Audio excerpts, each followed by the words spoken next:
بسم اللہ الرحمن الرحیم۔ معزز ناظرین، نکاح کے حوالے سے ایک مسئلہ سماعت فرما لیجئے۔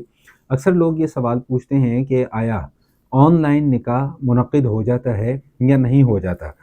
تو اس مسئلے کو اچھے طریقے سے ذہن نشین فرما لیجئے کہ اگر آن لائن نکاح کی صورت یہ ہو کہ دلہا یا دلہن دونوں میں سے جو فریق یہاں پر موجود نہ ہو، کسی دوسرے علاقے، کسی دوسرے شہر یا کسی دوسرے ملک میں ہو، اور اس کا آن لائن نکاح کروایا جا رہا ہو اس طریقے سے کہ واٹس ایپ کال کے ذریعے یا اسکائپ کے ذریعے یا آڈیو کال کے ذریعے یا کسی بھی ذریعے سے براہ راست ان کے درمیان میں اگر ایجاب اور قبول کروایا جائے تو اس صورت میں یہ شرعی طور پہ نکاح منعقد نہیں ہوتا۔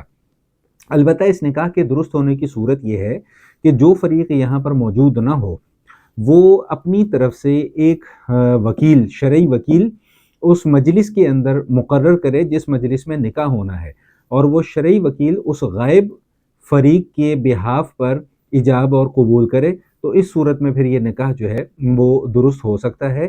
بصورت دیگر اگر براہ راست آن لائن ایجاب و قبول کروایا جائے گا تو وہ نکاح درست نہیں ہوگا، کیونکہ نکاح کی درستگی کے لیے جو شرائط ہیں ان میں سے ایک شرط یہ بھی ہے کہ گواہ بھی موجود ہوں اور ایجاب و قبول کی مجلس بھی ایک ہی ہو۔ اب آن لائن نکاح کرنے کی صورت میں چونکہ مجلس ایک نہیں ہوتی، اس لیے شرعی طور پر یہ نکاح منعقد نہیں ہوتا۔ اللہ کریم ہم سب کو فہم سلیم عطا فرمائے۔ والسلام علیکم ورحمۃ اللہ وبرکاتہ۔